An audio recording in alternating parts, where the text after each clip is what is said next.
All right, this is Hope Ain't the Word for It.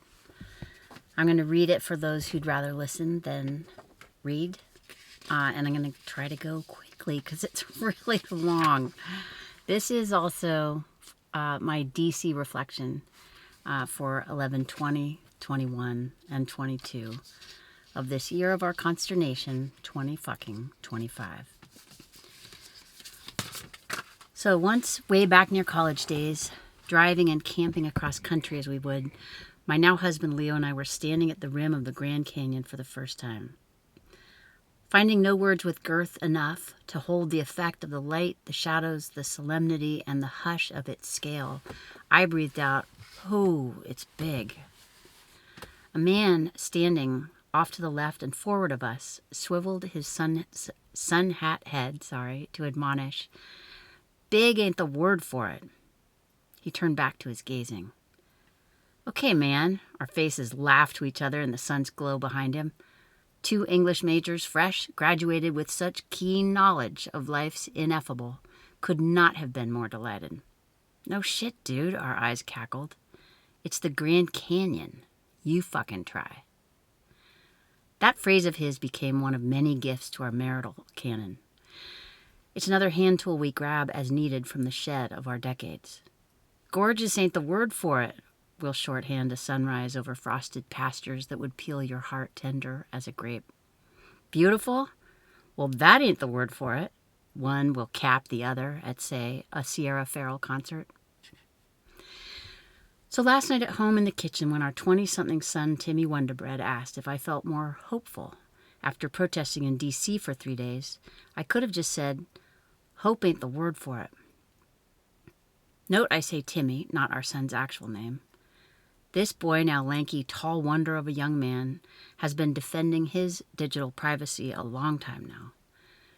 I first met Timmy Wonderbread one cold Saturday morning after scrambling so early to get my boy delivered, with pencils and a graphing calculator, by God, like I was pulling teeth from a dragon, delivered to an SAT testing site. "You did what?" I said when he came back to the car, having been rejected at sign-in. "I wasn't going to register in my own name, Mom." "But how were colleges even going to know Timmy Wonderbread was you?" The whole mom's cocktail of fury, laughter, and respect hit my bloodstream. We were just able to reschedule in time for schools, but barely. Now back to Hope. Instead of answering Mr. Wonderbread right, I went off itchy and opaque. I don't do hope. I can't stand optimism either as a word. I muttered away that these are the passive terms of a spectator. These are words for people who wait for things to change and who watch. Then I actually said to this fresh-hearted young man, my own middle-born, "Hope is irrelevant." It came off a little dark. Even his dad, who could be so cartoonishly grim we call him the Slovak, and sidle off to other rooms until his nostrils stopped flaring, was outflanked, outdarked. He rallied the room with an uncharacteristic, "Well, you need hope." "Nope," I kept on. "Hope is a feeling, not an action. Our feelings are capricious and, again, irrelevant. Whether they're up or down is beside the point. Optimism is especially for shit. It has no agency." I went groping on. If Zelensky, the great anti-fascist of our time, was asked 3 years ago, "Do you feel hopeful? Do you feel optimistic, Mr. President?" the askers would be schmucks. What was relevant then and now, I railed, is Zelensky's agency, his moral force, his defiance, his determination, and most of all, his solidarity with and for his people. My poor family's in the wind tunnel now. Imagine the forces going into D-Day being asked, "Hey, you think this will matter? You think this will work?" These too would be schmuck questions, I said. I hazarded that a soldier would answer, "I feel equipped. I feel my fellows. I feel scared. I am determined. I hope I perform well. Mostly I am with this guy and that stranger over there." That is how I imagine a soldier would reply. Call it grandiose, but that is how the 3 days in D.C. made me feel. November 20th, 21st, and 22nd, of this year of our consternation, 2025. You had to follow at least one of the right characters online to know about it at all. None of the national organizations joined in, and only the diligent protest coverage goddess Rachel Maddow made a mention. But it was glorious and distinct in its tone, its premise, its people, and its simple bellowed demand to impeach, to convict, and to remove. The whole orange lot of them. The tone is a muscular, no fucks left to give, and was captured first and best for me by Cliff Cash, the opposition comedian I watched heckle MAGA so well by megaphone off the roof of a car outside Fox, I think. I only knew to follow him because my mama told me to.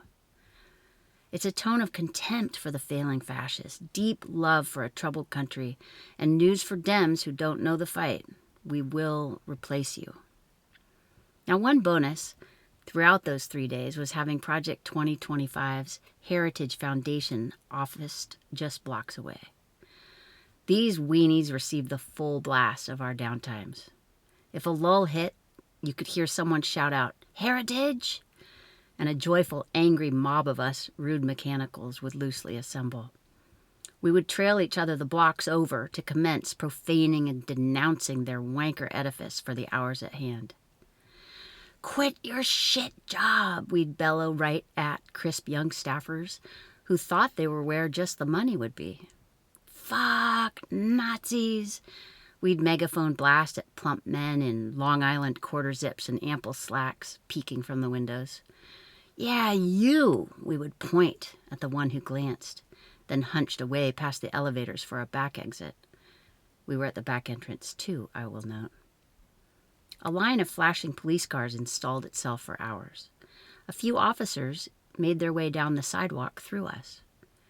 They were getting talked at by a shiny heritage man in a suit who could not quite believe he couldn't get us removed.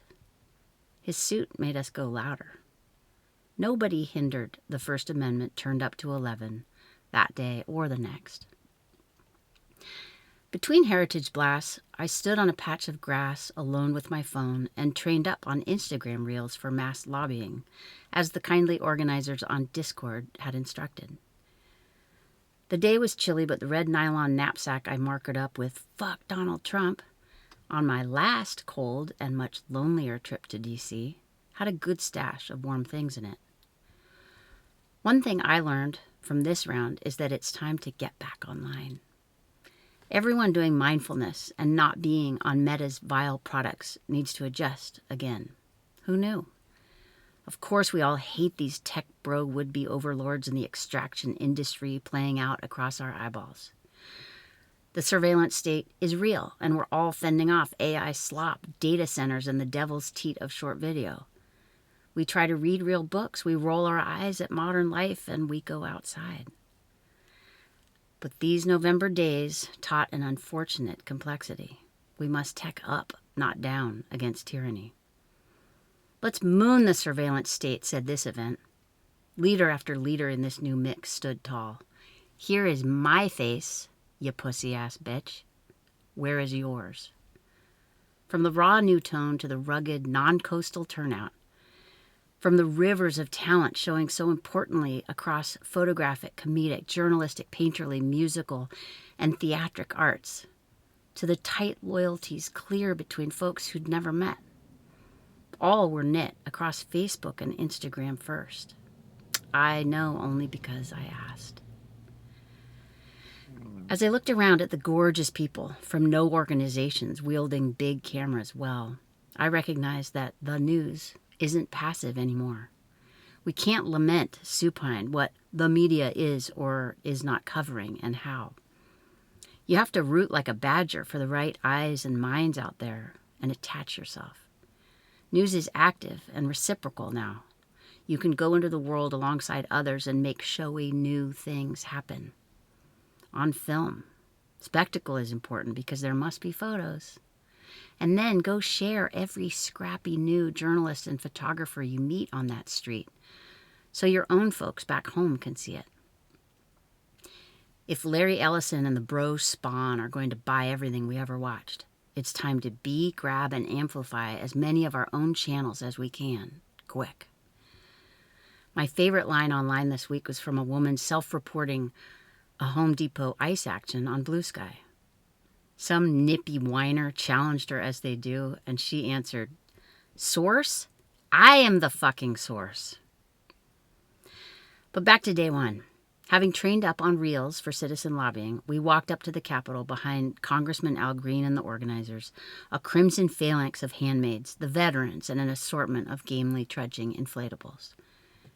My training told me to turn my red knapsack around so the FDT didn't show, before heading into the Longworth, the Rayburn, and the Cannon buildings where our nation's representatives can be found or not found. A dancing Antifa shark on the corner had agreed to keep watch over the rest of our surrendered signs. We trundled floor to floor in litter-sized groups, lobbying every door that would open to, that's right, impeach, convict, and remove. "Whew, you're the third group to come through today," we would hear from young staffers as, say, 8 of us cramped into their sleepy offices and began our remarks. No appointments were necessary, and it had the idle feel of a place that didn't get much public noise. I, for one, urged Dems to get in the streets and get loud with us, and sign on to impeachment already. It is time. You don't fight fascism because you know you're going to win. You fight fascism because it's the right thing to do. We had been coached to say, stay civil with no voices raised, so they wouldn't start locking their doors.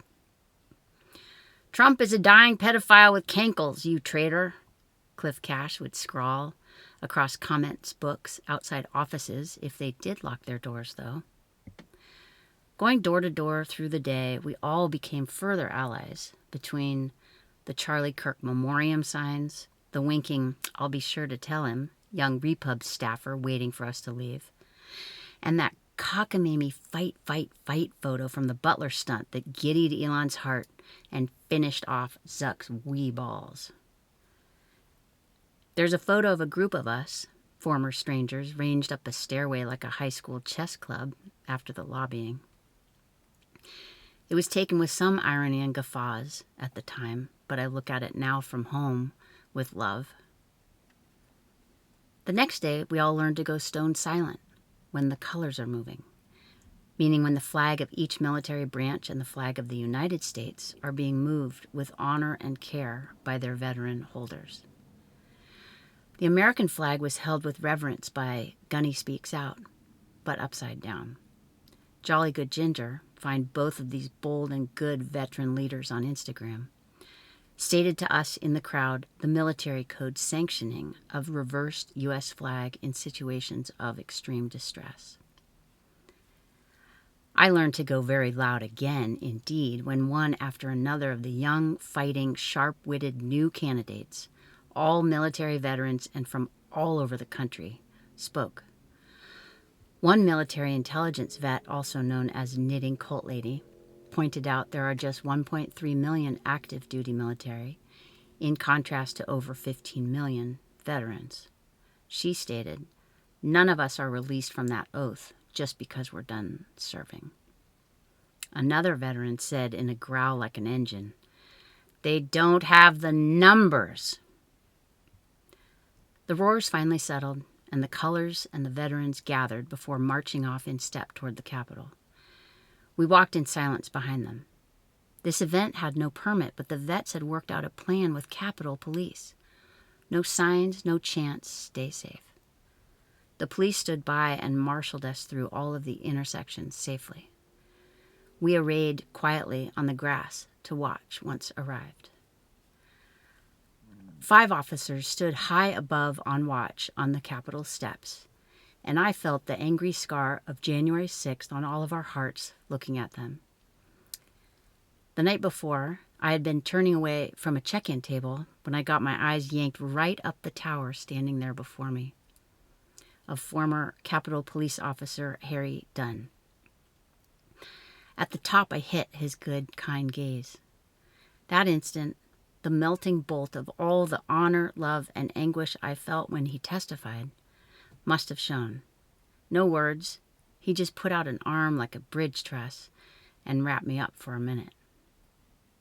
Back at the Capitol, with the colors halted in the silence and the vets taking their somber stand, Jolly made a commitment over his megaphone.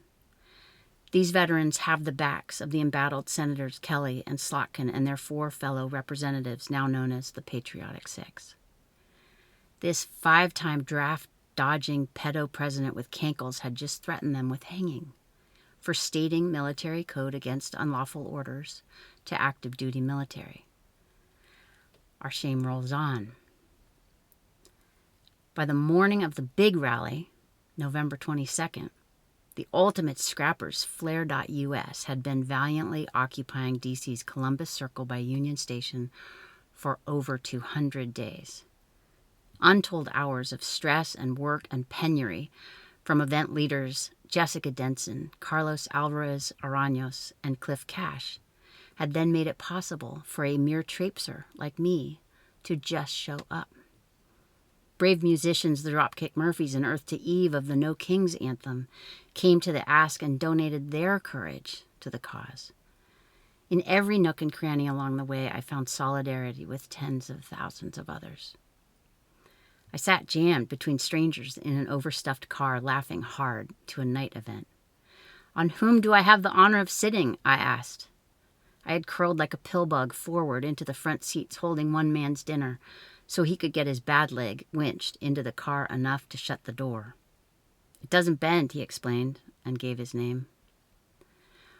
I'll note here I walked beside a woman with a marvelous feathery adornment pinned in her hair who was pushing her walker and lamenting her introversion. She showed up. I'll note I went blocks beside a young man who limped so severely he shot sideways with each stride. He showed up.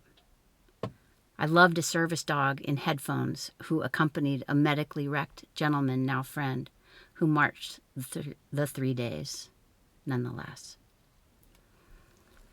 All became allies in the grooves of a few sentences exchanged in the church where the comedy came, in the hand wipes shared over messy, surreptitious sandwiches, in a seat kept open for hospital girl to arrive, in best songs swapped for fresh protest lists, in charging blocks shared and unlikely birthdays cheered. Bonds were set to last in the warm grasping of hands and embrace of worked-over bodies at final parting. I do believe the word for all of this good schmaltz is solidarity. In my 8 years of reading the likes of Snyder, Ben-Ghiat, Applebaum, Levitsky, Ziblatt, Bray, and others, I know the obvious. Division and its dangerous sister, isolation, are defeat, and solidarity is everything. Solidarity is known most from that historic opposition achievement by Polish labor unions in the 80s, and is more generally defined as, quote, union or fellowship arising from common responsibilities and interests, a community of feelings and purposes, etc. Solidarity is the feeling I had most strongly in D.C., and in this, its afterglow. Whether ever seen again or not, named or nameless, followed or not followed, these people of November 20th, 21st, and 22nd are trenchmates for good. "This is good," I bellowed to them down the line of my place in the march on past the White House, just after Marine One and its foul cargo flew over us. "This is good," I yelled and craned my face to mark this fact to each treasured face behind me. "Impeach," I'd yell in the weekend's faithful call and response.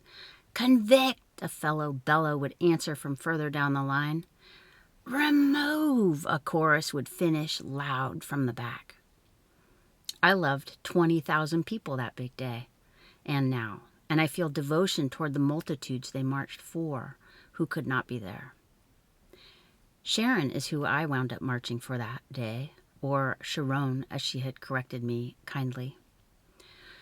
Sharon is the young woman Uber driver who picked me up when I needed to retrieve my 10-foot-high one-woman Tick Tock MFKRS sign that morning of the big march. There are now so many odd grades of Uber you can ask for now, it's like ordering a bowl at a poke chain. I took a chance, and I got Sharon. I don't know how we started, but I wound up learning she put herself through college working full-time. It was so hard. There were a bunch of times I was just, I can't do this. But I had to have faith. I had to stick it. She had gotten a job working in an OBGYN office after graduating, but was now agonizing about maybe needing to get more schooling. It used to be good. I think the people are still good, but the company's gone wrong, she said. My last raise, after 3 years, was 9 cents. I said, here her voice had all of the hours, all of the college struggles, all of the indignity in it. I said, don't even.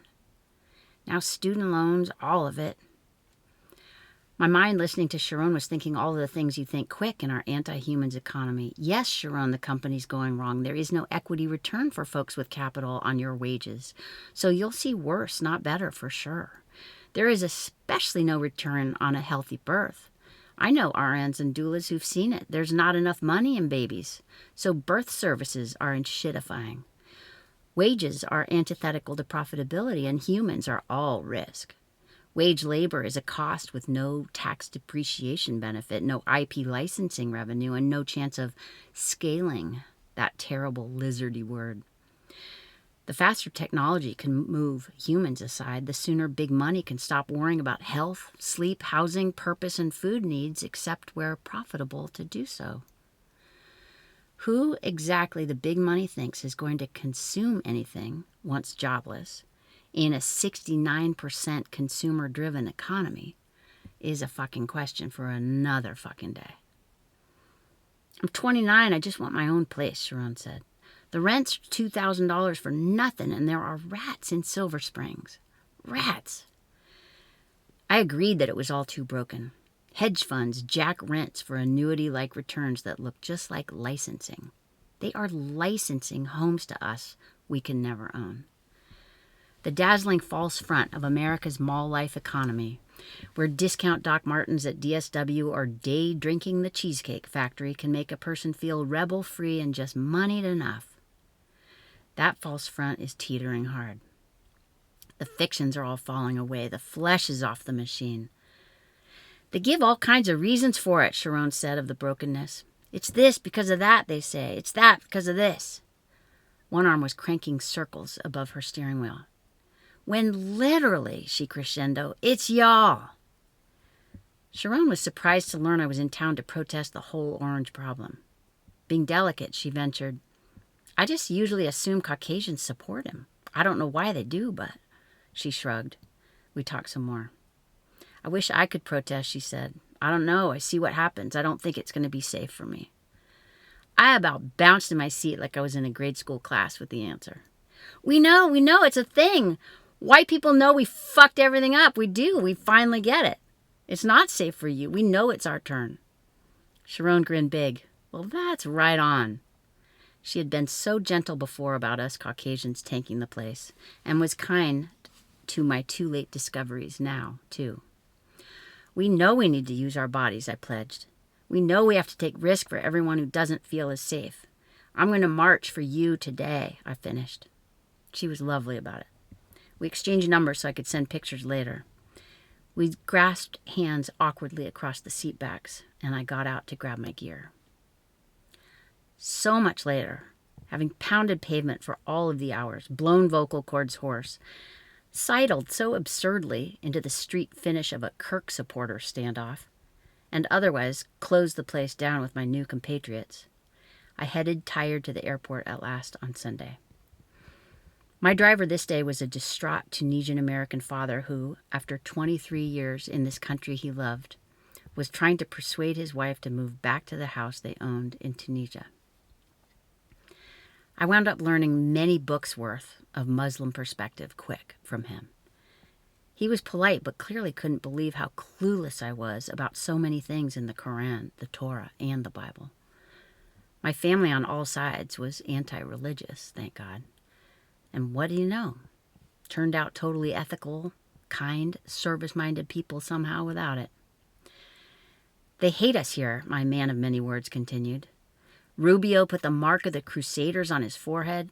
Hegseth has Kefir tattooed on his arm. Do you know what that means? You could hear he was torn about leaving, though, because he described the absolute concrete cap lack of freedom in Muslim countries. There's plenty of money, but you breathe a word of criticism and you'll disappear horribly. In counter to his lament for an America that failed him, I described us yelling our hearts out at Marine One as it landed on the lawn outside the White House the day before. Only the most nuanced statements, of course. Strategic, like, "You piece of shit. Get the fuck out. Get out, you prick." He couldn't hear us, sure, I told him, but there were police all around us and we were still free to yell it. That is courageous, my fairly dour driver conceded. He quieted in thought the last of the drive. When he handed my bags out to the curb at Dulles, I thanked him and said, "Stay in America. Stay in America and fight." No movie script would be this ham-handed, but I assure you that he answered, "I will now." As I recalled this exchange here on this page, news was breaking of 40 opposition figures, including lawyers, critics, and media, being given up to 45-year prison sentences for opposing the authoritarian crackdown of Tunisia's President Said. I read that this president appears to be ending the one democracy to come out of the Arab Spring in a form of government termed a super-presidential system. How super-presidential differs at all from tyranny is sure hard to tell. It was after I had sent photos off to Sharon that I received this text from her. "I love the sign. I will forever remember you. I hope you got home safely. If you come back to DC, let me know. Happy holidays, love." She finished in a separate text. "I know we will see change soon." Now, Sharon of the 9 cents an hour raise and the rats in Silver Springs has less personal and material basis for the hope in that statement than any of me or my plushier cohort here at home. Who are we then not to at least show up? Who are we not to shove at a Jenga piece here, one there, not knowing when and which will topple it? Who are we to spurn the faith that many other hands are pushing at the pieces too? In full answer to Wanda Bread's question, I believe that the Remove Days of Action were a Grand Canyon moment. Hope is relevant, my Slovak and I concluded after I told him of Sharon and Tunisia, when we finished the sentence in unison, because despair is real. The gift of the Remove Days of Action was neither hope nor optimism. It was solidarity, which turns out to be the rich ground, the water, and the light, where hope takes quick root against despair and flourishes unpredictably. Together, assembled those 3 days, and apart but still in us now, we were at once humble to each other and irreverent to all else, keen to both the sacred and to the profane, diligent, differently talented, wildly talented, heart-wrenched for all of the reasons, disorganized and organized, and above all else, not interested in stopping. Instead of asking anyone, including yourself, if we feel hopeful or optimistic, ask instead, do you feel like you will show up? Thank you. And sorry about the wobbly camera. I was holding it.